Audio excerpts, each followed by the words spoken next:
If you're an adrenaline junkie, you may have already heard of Swiftwater Adventures in Cloquet. In this week's Great Outdoors, my photographer and I gear up with helmets, life jackets, and paddles to make our way down the St. Louis River in a wet and wild experience known as whitewater rafting. It's a rush of adrenaline you can't explain. Instead, it needs to be felt. I think it's a combination of whitewater paddling where there's some adrenaline and rush, and I also think it's a mix of wilderness paddling. You know, because you're in unique canyons, you can only see from the perspective of the river. And then class 3 can be waves bigger than 3 feet. Cliff Langley has been guiding outdoor adventures since the late 90s. I've loved paddling. I love Northeast Minnesota for all the water, the rivers, the rock, rugged outcrops, tall pines. It's my kind of country. I just love it. A few years ago, he and some experienced buddies opened Swiftwater Adventures, guiding hundreds of trips each year.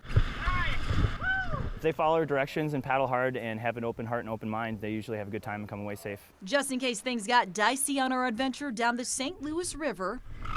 So safety is our #1 concern. We want to make sure everybody has a good time. You get your arms underneath his arms. We practiced a water rescue. You can kind of kick and swim. Yay! People that are scared, you probably want to come, during lower times of the year, like, late July, early August. That's typically low water. But that doesn't mean your trip will be dull. It was great. I'd go do it again tomorrow if I could. This trip today is a special trip. When the upper St. Louis River gets too low, we do the shorter trip here. And it's not quite as long, but it's a little bit more action-packed because it's more like class 3 rapids closer together. Offering us the chance to surf a wave.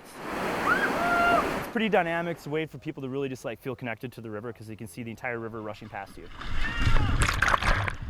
Paddling till we had exerted all our energy. We soon took a swim and a short hike in Jake Hook State Park. Please be careful, don't fall. Being in the water, clean, rapids, swimming, it was fun. The whole thing. I like water. I like to be boats outside, so yeah, it was great. A daring experience. Every once in a while people falls out, they might have to swim through a rapid and maybe a few bruises or something like that, or a few little cuts, but no major injuries.